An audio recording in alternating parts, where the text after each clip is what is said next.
Hey everyone, this is Brett Favre, Green Bay Packers Super Bowl champion, and you're watching Packers Total Access Live, your daily source for Packers content. Go Packers.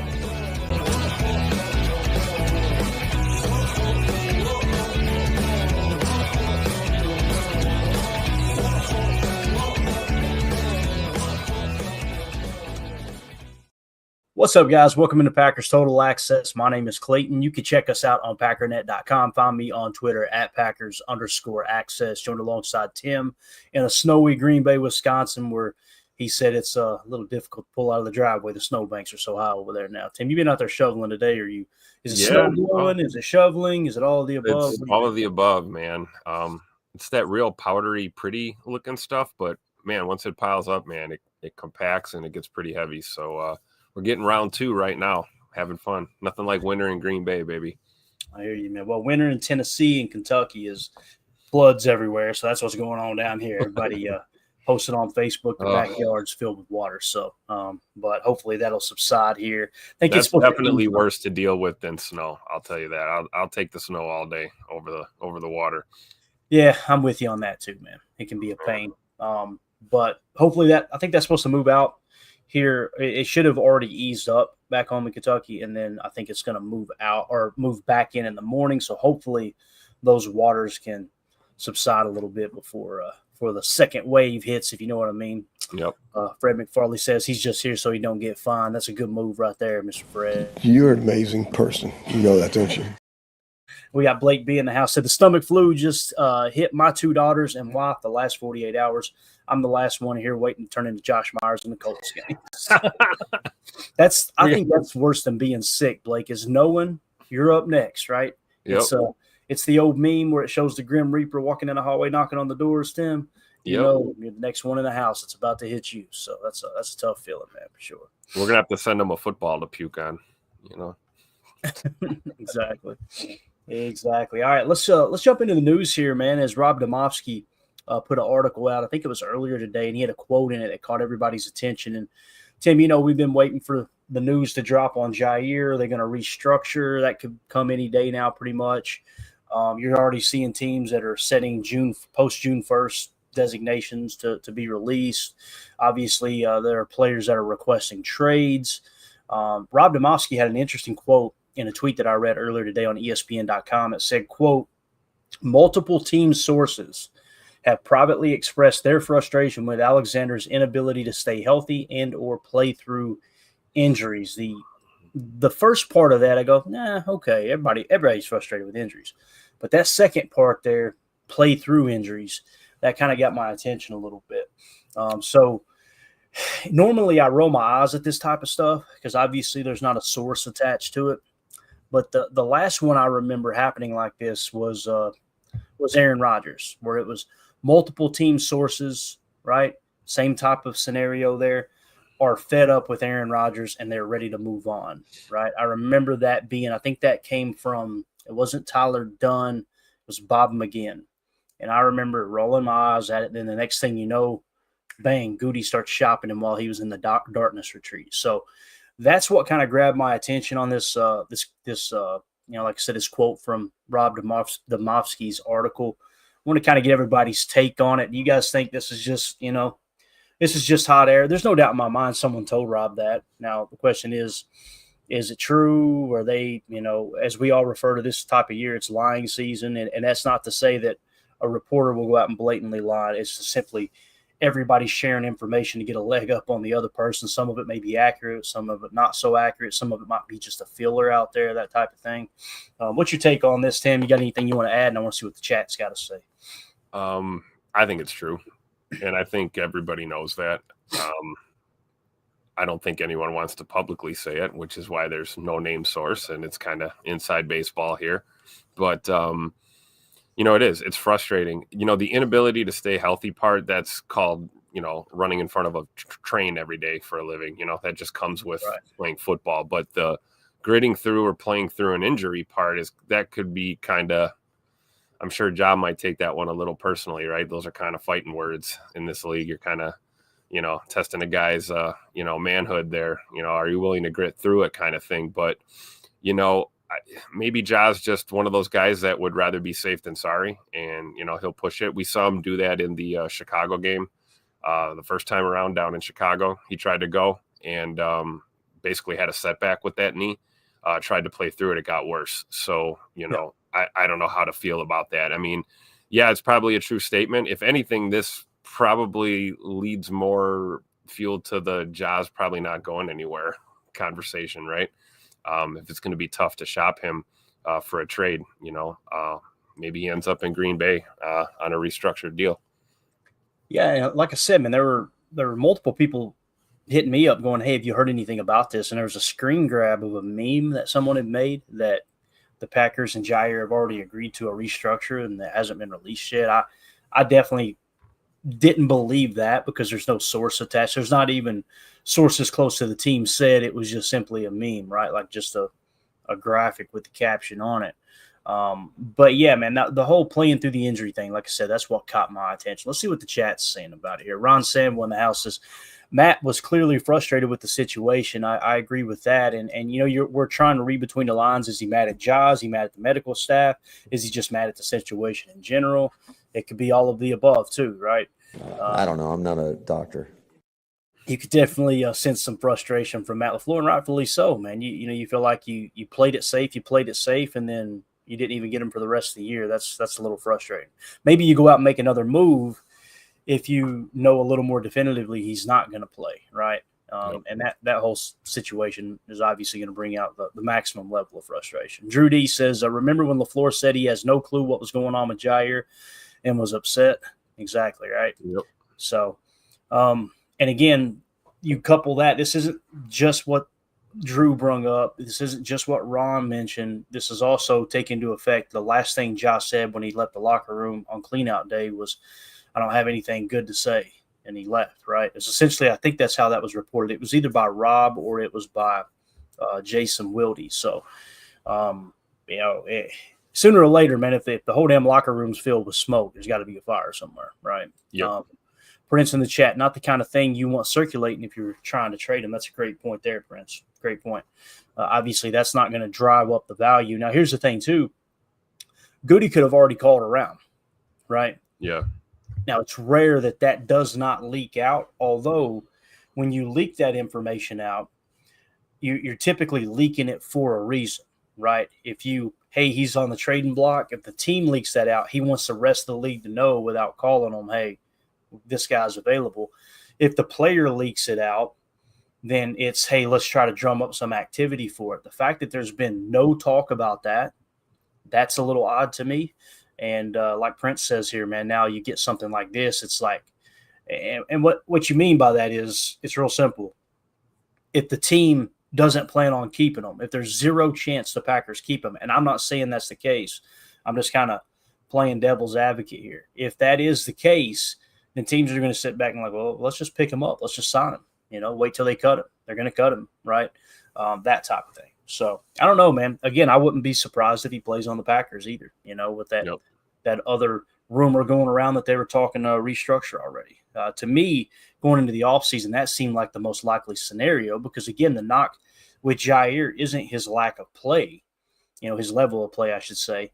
It's that he's, been injured. He hasn't been available. So if you restructure the deal and do it in a way that's incentive-based, that, hey, if you play this many games or play this many snaps, you hit a certain level of pay, that might be the way to handle it too, right? But who knows, right?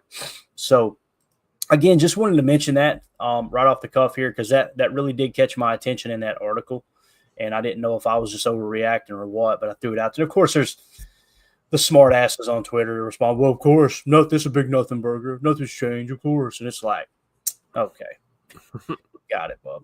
Got it. Slow news time, man. We gotta hang on to what we got out here, Not only that, it's just like, to me, this is new news. Right. The people that are saying this isn't new news, I'm going, okay, so you're telling me it was already common knowledge that multiple people within the building were frustrated with Jaire and the fact that he couldn't play through injuries. You're telling me that's not new news? First time I've heard that. Yeah. They said they were frustrated about the injury, but nobody specifically saying, obviously frustrated about him not playing through the injury. So, I All right, so there is your Ja update. We'll keep a close eye on that. As we're sitting here, February 15th, you're going to have something start to shake loose here real soon. We're either going to hear a restructure. I'm thinking somewhere between the 20th and the 25th is when you'll start to see those restructures trickle in. They may delay them to the 26th or 27th, but if he gets a restructured contract, obviously there's a really, really good chance he's staying. If that deal doesn't get restructured, don't be surprised if he's on the chopping block to be cut or traded. So. Very true. I didn't think about it that way. It's a good way to look at it. Yeah, Prince in the chat. Go ahead, Tim. I'm sorry. No, I was just going to say we might figure out something before it's even official, just by kind of using that as a guideline. That's really smart. Yeah. Prince in the chat says, Ja was happy with the addition of McKinney, and I'm not sure if he suddenly soured on the team. I didn't get the vibe that he soured on the team. I think it was just the injury. And listen, if we're going off precedent, and you guys know that's something I try to always – mixed into the equation, the thing that ticked Zadarius Smith off when he left Green Bay, other than not being named a captain, ironically, Jaire was also upset he wasn't named a captain too. That's pretty wild, right? But with Zadarius, he said when he got hurt, he felt like he wasn't a part of the team. It was like they just shoved him off to the side. And, my rebuttal to that is, man, you're trying to win football games. Like, you don't have time to go over here and pet and coddle someone. And it's obvious now Zadarius Smith has to be coddled. I mean, you've seen the ring he bought himself this year, right, in the offseason. That dude's just he's just a weird guy. He seems like a strange dude. So I don't know, man. When that happened with him, it's kind of bringing up, I don't know, similar feelings, I guess you could say. Let's see what Deadfish says. He said, if I was Ja and tried to play and could not, I would not want to talk about it. The media wants to talk when he can't help, and we just lost in the playoffs. I would not want to talk either. So Deadfish is saying big nothing burger that he said that in the locker room, basically, right? Mm-hmm. Could be, too. Could be the case. Could be just, hey, man, there ain't nothing good coming out of this. Remember your mama used to tell you, Tim, if you got nothing nice to say, don't say anything at all? Don't say nothing at all. Yep. Yeah. And then we just run with it when he makes a comment like that, and we read between the lines and read things that aren't necessarily written, Right. And I've always been with Deadfish. That's been my vibe from Ja is, any frustration or anything isn't with, being a Green Bay Packer. It's with the fact that he's been, inconsistently available. And it was a frustrating way to end the season, man, for everyone, Oh, yeah. No doubt about it. Fred McFarley said, re-listen / watch Kraft's end of season presser. That's a good point, too, as Tucker Kraft was like, I'm paraphrasing very, very heavy, but what I took away from what Tucker Kraft said was, I'm going to start being a leader. Yeah. This isn't good enough. He said, Maddie, fire up the forklift, man. We got some work to do. Let's go. Forklift certified, baby. So, yeah, I'm excited about people like Josh Jacobs and Tucker Kraft, and obviously on defense, Xavier McKinney, and now Edgerrin Cooper. Edgerrin Cooper needs to go out there and put a quarter of a season together, right off the bat, and then he needs to become vocal. He needs to be that dude in the middle of that defense league, because the way he played last year was, again, I've said it over and over, guys. I've been a Packer fan since 03, around that time, 02, 03. I have never seen an inside linebacker play the way Edgerrin Cooper played last year. And those limited snaps, don't get me wrong, it wasn't like it was this entire season because they were easing him in. I haven't personally seen that. Clay Matthews is the closest thing to it when they kicked him from edge to inside linebacker. And even with that, Clay didn't play like that. And when you've got that current credibility as a player on the field, you've got to be able to maximize that. And if I'm Coach Half and I'm Coach LaFleur, I'm going to a handful of guys and going, this is your team, take control. The problem is, let's say Ja was causing some stink behind the scenes. I don't know if he was. I'm not putting it on. There's many fans that believe that. I think we would all agree, right? If that's the case, he was looked at as a team leader. And you go, how can you say that, Clayton? Look at the paycheck. That's how that stuff is determined in the locker room. Those players are looking at other players that are making absolute bank and going, okay, that's the dude that I'm following right there. He's the guy with the big paycheck. He's the guy that they put all the trust in the organization in to give that kind of money. Kenny does a good job of that off the field, I think. A great job of that off the field. It's just on the field here recently that's kind of played into that cultural downfall where you can almost feel like, too, Kenny feels like he's probably limited. Kenny knows that he played bad. Yeah. I guarantee he's not sitting back going, nope, I couldn't have done anything better. He's definitely not that type of person, Yep. So, all right. So I think we have one more here. Drew said, the team isn't necessarily right, by the way. The team pressured Love into playing injured and getting further injured. The Watson thing aggravated me more, Drew, than the Love. The Love thing is like, okay, you got two options. You shut him down for over half the season, or you let him play on it and kind of manage the game, right? And he tried to do that. Obviously, he wasn't as mobile this year. They didn't go under center as much. Given the situation, with hindsight being 2020 and us now knowing Love was that hurt, pretty damn good year from the offense, seeing that your quarterback was banged up all year long, Yep. Now, the Christian Watson thing, and they said Christian wanted to play and he pressured the team into letting him play. That's something where, as an organization, Tim, you got to put your foot down. Yeah, you got to go. No way, bub. You're too important. Yep. We got to wait till it's right, man. That sucks, Tim. Yeah, because that's really what it is. Like when you think about why wouldn't someone want to just try and play through an injury? It's because you're risking your career and your livelihood. I mean, if you screw that knee up all the way, I mean, you don't know what kind of setback you could have. Mm-hmm. I remember us talking about Jaire at first. Oh, is it a sprain? Is it this? It's like, well, it was a PCL injury, relatively serious, right? So, and then with Scoot, obviously, my goodness, you're dealing with one knee, and now you pick up a new one in a game that you didn't need to be out there. And so you're right. As an organization, at a certain point, you've got to be willing to let that player be a little pissed at you that you had to put your foot down and say, hey, not today. It just is what it is. But it goes both ways, man. You want guys to push themselves and grit through things. It's like that old quote, are you hurt or are you injured? Well, if you're hurt, you can keep playing. If you're injured, you probably should go to the sidelines. So I think it's just a matter of really knowing the difference and, what's worth grinding through and what's not, Right. Ron Samuel says Watson's dad said he chose to play injured. He absolutely did. Like I said, he pressured the organization into letting him play. What I'm saying is, if I'm putting myself in the organization's shoes, he's not playing in that game.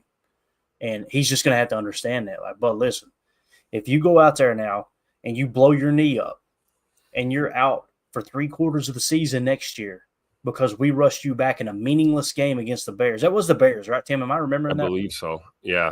The one that Scoot got hurt. Wrong. Yeah, correct me if I'm wrong in the chat. I think it was the Bears. It was the Bears, yeah. Yeah, who gives a rat's ass about that game? Let's see if he can get healthy for the playoffs, right? And this isn't a hindsight 2020. We were going, man, I hope Watson plays this week. We were saying exactly what we're saying now. We were saying the week before is like, it is not worth it to risk that. So we got the doctor in here. Dr. Holmes says you cannot play through structural injury. Mm-hmm. You are expected to play hurt, and that's kind of like what I was saying, right? Right. You've seen that. We saw that with Scoot earlier in the year with the ankle, or the shin or whatever that was. He took a cleat, and we thought, oh my God, that looked nasty. And he got right back up, missed a play or two, and was back on the field. It's not a big deal to play hurt, but injury is a whole different ballgame. Yeah, no, and the PCL. One thing that Christian Watson's brother did a good job of talking about, and this was in reference earlier in the season to Jaire Alexander, was he was talking about how he had to play through a PCL, and he was like, it isn't just that you're playing hurt. That's like Holmes is saying here, man, structural. It was a big deal. There's no doubt in my mind that, and here's the thing, Ja did try to play through it. As this report says here, not being able to play through injuries. He tried to play through it and he hurt it again. Yep. So we gotta. And that's when all this really started, right? That's when it was like weeks of missing games. Yeah, exactly, man. Exactly. Let's see here. Adam Block, didn't Jordy get an ACL in a preseason game? Yes, he did. Against the dude, that's worse than the Christian Watson one, man. I'm sorry. My gosh, it's horrible, dude. Like, what? Absolutely horrible. Because as soon as he went down, too, I was at Beef O'Brady's eating some awesome wings and drinking a daddy soda, watching this game with a good friend of mine who's a big Pittsburgh fan. It's a preseason game. We can get together for that one. We ain't going to be cussing each other. You know what I mean? It's just preseason. as soon as Jordy caught that ball, it was kind of like a short curl, if I remember correctly, and he tried to cut up field. As soon as he hit the turf, I threw the wing down on the plate. And he went, "Oh, yeah, is that Jordy down?" I went, "That's an ACL." That's exactly what I said. That's an ACL. And sure enough, man, by the end of the game, that's what they were reporting. Like, it looks like it may be an ACL. Like, God, so Hey, you frustrating. talk about playing hurt and playing through injuries, though. Like, let's put some spec on Jordy's name here, because that dude was as gritty as they get. You remember that playoff game when he shattered his ribs? He took a crown of the helmet right to the ribs on the sideline going up to make a catch. And dude puts on a flak jacket and comes out next week and plays with broken ribs the whole game. It's like, yeah. I mean, do they make them like that anymore? I don't know. I have never broken a rib, but people that I know that have, they're like, you have no idea the pain. And the fact that he put on a flak jacket and went out there and still tried. And got hit and continued to play football. Oh, Aaron wasn't throwing him very many high ones that day, though, if I remember correct. He's trying to help him a little. Exactly. Ron Sample says, wouldn't a doctor have cleared Watson to play? You would think so. But again, we're not in the building, right? And in the past, the Packers have been – here's the other side of it too. And we got to be fair. We really got to be fair here in this whole conversation. In the past, we as fans, I know I've been guilty of it, Tim. Maybe you disagree. There's been times I'm like, these damn Packers doctors are just too conservative. They are just, man, it just seems like other teams will send their guys out there, and if they have one little sign of an injury, there's absolutely no chance they'll play. This year felt like we were a little more aggressive. Yeah. And boy, it bit us in the ass. So I'm going to shut my mouth in that regard moving forward. You know what I mean? Absolutely. Yeah. So, let's see here. Anything else in the chat? Yeah. And I don't want to get too negative in here, guys. I see all the comments, and I appreciate y'all joining the conversation and everything. Yeah. I just don't want to dog too many players or pile on Ja. I know there's some people that think he's kind of I don't like using that word either, and I'm not trying to be overly dramatic, but there's a word that gets attached to a player like he's of the team, and yeah, again, I just don't want this show to be like that. You know what I mean? But we are going to report things like this as it comes down to Pac, and that's what we got on Ja so far. Hopefully, again, man, I hope it works out for Ja. I hope it works out for us. You know, if that is, hey, to go in opposite, going opposite direction, so be it. If it's Ja coming back on a restructured deal, great. I just think it makes a lot of sense to try to tie maybe a snap or a game count to the contract if he does come back. And if he has a problem with that, then he needs to understand, hey, brother, I mean, yes, you got hurt, but you've gotten paid your full amount for playing less than half of the snaps the last 3 years. You got to look at it from where we're coming from too. It's a business transaction. So, yep. Tim, you remember me telling you about Howie Roseman getting clocked in the head with the beer? Oh man, we got the tape. The footage here. Look at this right here, boys. Just coming down the pipe. Oh my gosh, bro! It cuts his forehead too. His forehead was cut the rest of the time. Let's go slow motion, can we? You're terrible. This is like the Zapruder film. First of all, blue tent. He's got to go to the blue tent. We got to test him for concussion. Exactly. Sure. Exactly. Let's take it back here. Watch this, boys. Look at this thing. Somebody hung back this into the left. Back into the left. Oh, it hurts though. And it wasn't warm in Philly. It was chilly, right? Yeah. That was probably a frozen daddy soda. Whew. I mean, that was just a direct bang. Back. Yeah, he caught. That's what it is. He caught the business end of that can there. Oh, he did. See that right around the edge of the rim there? That's what did it. Hey, but nothing but respect for Howie Roseman. The next picture you seen, he was smoking a cigar with a big cut on his forehead. Like, hey, the party goes on, Tim. That's the way that works. Fred McFarley said that came straight off a sloped roof. It sure did. It sure did. All right, let's see. Next thing on Twitter here. I got tagged in this from a follower. I think I'm following him back as well. It's Pro Football Hall of Fame Ambassador is the name, and I think he actually does have a little something to do with the Pro Football Hall of Fame. Shout out to him. The full Twitter handle is at PFHOF Ambassador, so make sure you go give him a follow. He tagged me and a few people on here. He said, Rashawn Gary, Packers defensive end, recorded a team-leading 7.5 sacks in 2024, his 5th consecutive season with 5+ sacks. In his last 55 starts, Gary has 32 sacks. So obviously Gary, and again, could it be better? Absolutely, man. Absolutely, it could be better. But again, I think it's nice to have Gary to kind of set that tone on the edge. And now let's try to get another piece, whether it's a 3-tech or an edge opposite of him, to really amp up this this pass rush. And that edge opposite of him, Tim, we've talked about it. It could be LVN, right? LVN could have a breakout year. He cracked the 11% mark on the entire season in pressure percentage. And I thought he played pretty damn disciplined in the run game as well at times. I love his wingspan. Yeah. Thing I noticed about LVN is if somebody gets in his area, he's going to bring them down. He's got, his wingspan looks like it's 6-7 foot long, man. So I think there's a lot of hope there. That's why I want us to press in a 3-tech a little more than edge. But again, if you go get Khalil Mack and throw him into the rotation, I have no problem with that either, which, people see 7.5 sacks and they might roll their eyes. We've been talking about Khalil Mack all offseason. Gary had more sacks than Khalil Mack. He had a higher pressure percentage than TJ Watt, Max Crosby. He was a good edge defender, contrary to what some people believe, I guess you say. But anything you want to add here, man, to Gary? No, I agree with that. You talk about Khalil Mack and being added to the rotation. It's like that's exactly the type of player he is right now. At this stage of his career, he's a rotational guy. He's not going to play 50, 60 snaps a game. It's just not going to happen anymore. So that's a chance for you to bring, a veteran into your group without kind of alienating the rest of your young talent. I don't think, if it's one of those things where, Khalil Mack has to be a starter. We're not going to sign him if he's not going to start. Well, fine. Let him be a starter. Let him play a snap or two and pull him off the field. Put LVN out there. That's kind of what we've been doing to this point anyways with the hockey line rotation. So I'm with you. I'm all for getting better on the interior and focus on a 3-tech rather than, edge as a priority. I'm not saying edge isn't a priority, but it shouldn't be nearly as high up on the list as, O-line or D-line, in my opinion.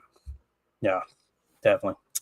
Fred McFarley says Cox will only ever be a pass down mercenary, but I'm okay with it. Yeah, again, him leading the team in pressure percentage slightly ahead of Rashawn Gary, but Brenton Cox Jr. is definitely not a great run defender. I think that's kind of what Fred's saying here, right? One of those guys, mix it up, throw him in there, and let him get after the quarterback a little bit. So no doubt about that. All right, moving along to the next thing here. I think I had another article or something to hit on. Let's talk a few prospects here, Tim, if that's good with you. One of the receivers we talked about, who is not named Jaden Hicks, is our boy Trey Harris out of Ole Miss. Yes. And Brennan Rupp. Shout out to @Brennan_Rupp over on X. Go give him a follow.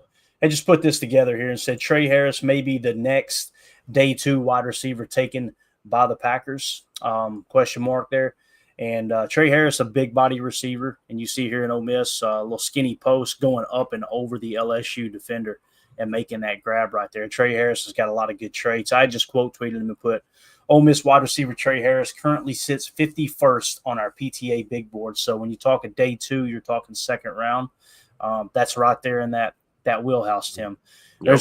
It seems like there's 3 or 4 wide receivers. In my opinion, there's 2 receivers that have a realistic shot to fall into the Packers at 23 in the first round, or you've got like 3 or 4 receivers in the second round. I would be totally okay with them taking there at wide receiver. But Trey Harris is an interesting prospect here, man. Yeah, fresh off a 1,000-yard season, and he fits that type. He's my type, as I would say, right? He's 6'3", 210, right? Big body receiver, good hands. I think what we've seen of him so far, just doing a little bit of a film study, obviously you're kind of getting highlights only when you look through, a lot of college film right now, unless you're willing to go back and just watch, entire condensed games or something. But I think he's definitely, I'm not as excited about him as I am about Jaden Higgins, but I also know that the likelihood that we end up with Jaden Higgins is probably pretty low. He's probably going to get picked before we're willing to make a move at receiver. And Trey Harris could be one of those guys too. But it all depends. We don't know how aggressive Goody wants to be, with that position in the draft. We may not take one at all. Yeah. We talk about Scoot going down. that would, lead credence to believing that we should draft a receiver, but, we may go to free agency for a receiver. We may go to the scout team. Who knows? Somebody may get moved up. I don't know. I'm a Malik Heath fan. I'm a Bo Melton fan. Maybe we run with what we have. I don't know what the plan is at wide receiver, but I would anticipate second or third round being the extreme earliest that they would pull the trigger on a wide out, I think. Yeah, that's kind of how it feels. And again, we've got a handful of wide receivers that I feel like that could potentially fall. Like some people think Terrell McMillan is not a lock for a top 10 pick. I don't know. We've got him in the 6th spot. If he somehow fell to the Packers, I would be totally on board with that. The next wide receiver on our board would be Emeka Egbuka, who's sitting in the 26th spot on our board. I would be okay with that one. And then Luther Burden out of Missouri in the 28th spot on our board. I would be okay with that one. The Matthew Golden talk at 23, that's a little too rich for me. We've got him at 36. It kind of feels like that's probably – I wouldn't be surprised if the Packers took him there. But if Matthew Golden's the best receiver on the board at 23 and you got all these 3-techs that have a higher grade on them, I'm probably going 3-tech over receiver. Remember last year when we were talking about corner and we're like, get a corner, Goody, get a corner. And then, we got a corner with the last pick in the draft. He finally did it. It's like, I'm wondering if that might be receiver this year. And he just handles these other positional needs or depending on how the draft develops, right? Who's best available.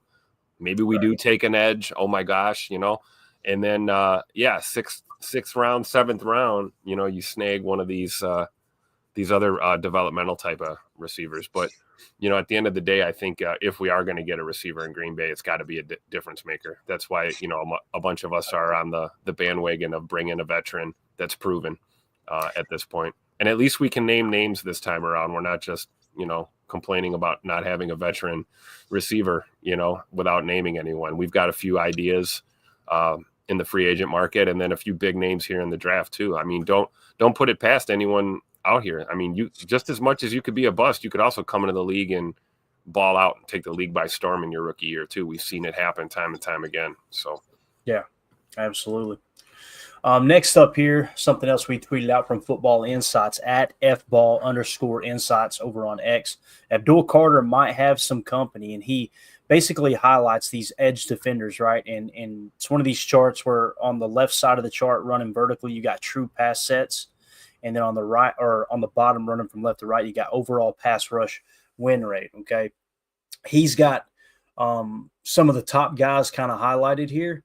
And I just wanted to point out the guys he mentions, Abdul Carter, James Pierce Jr., and Mike Green, where they fall on our board is we've got Abdul Carter as the 2nd best prospect in the draft, going to be long gone before the Packers pick at 23. We know that.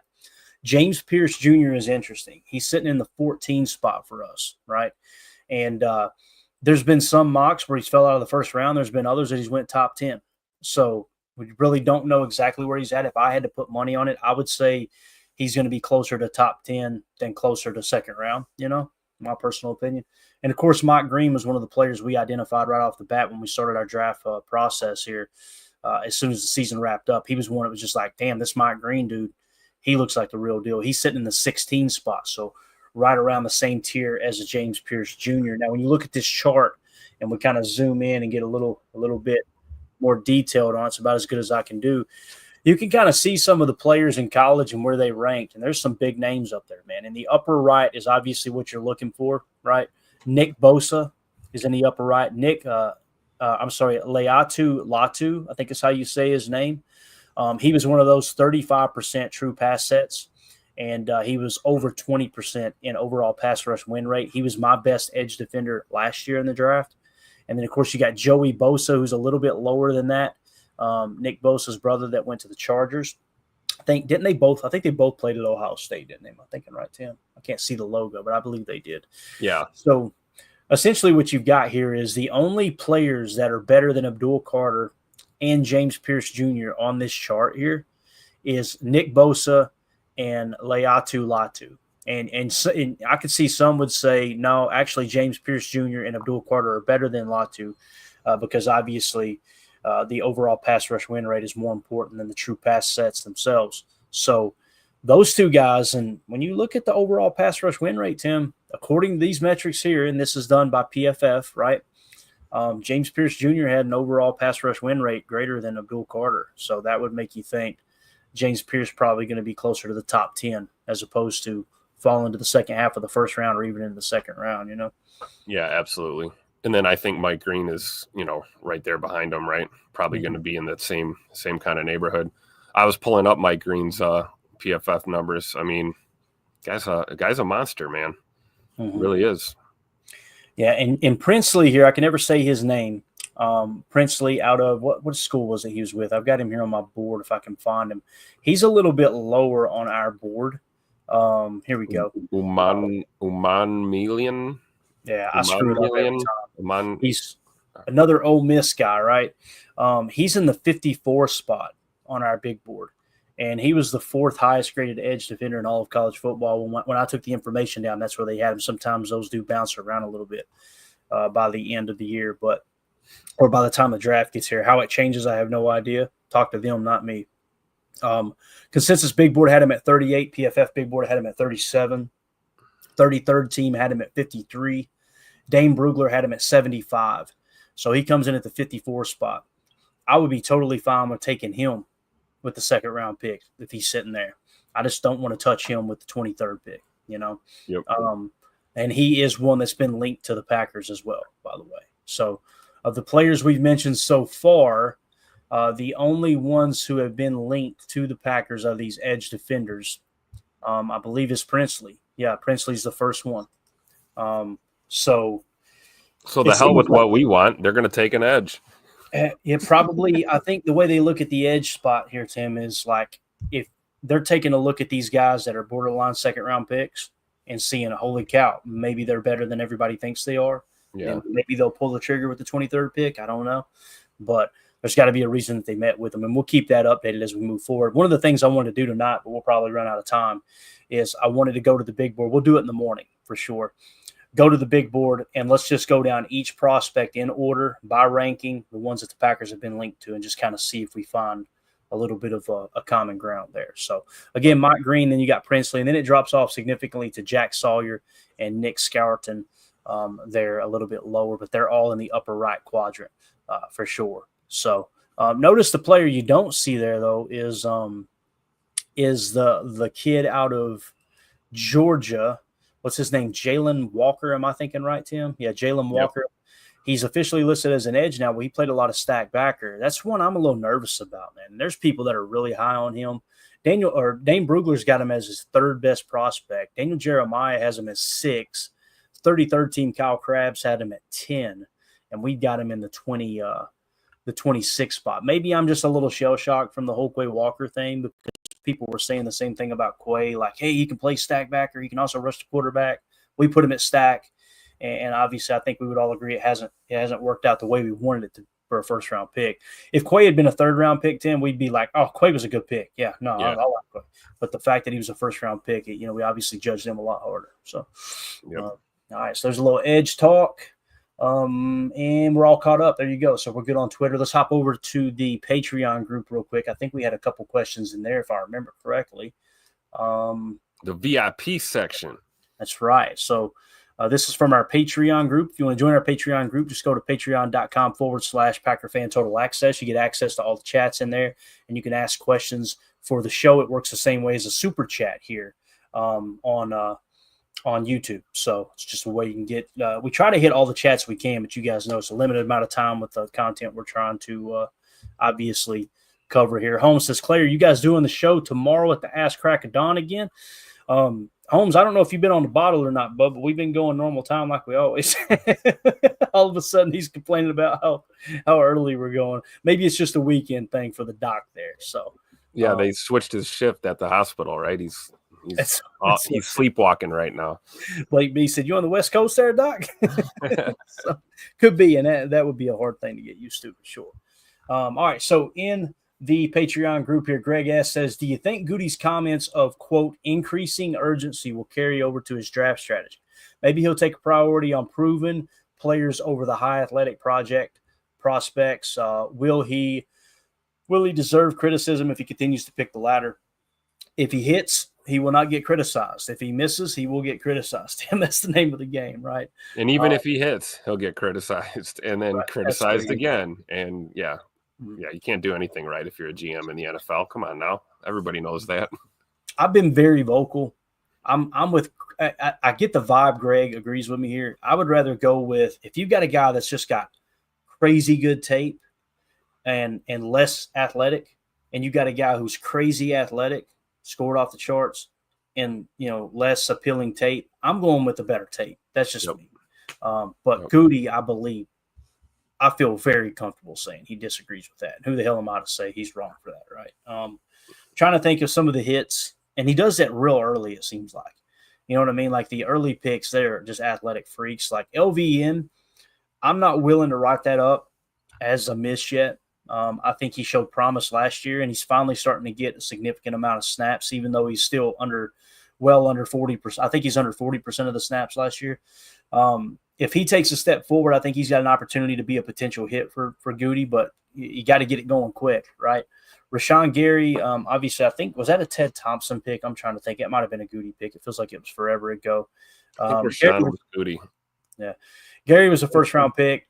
That's a hit. There's no one who's going to be able to convince me otherwise. I don't understand the hate there. You guys know I've talked about that ad nauseum. Quay Walker, I think that was a miss as a first-round pick. That's just me personally. Jaire was a hit, right?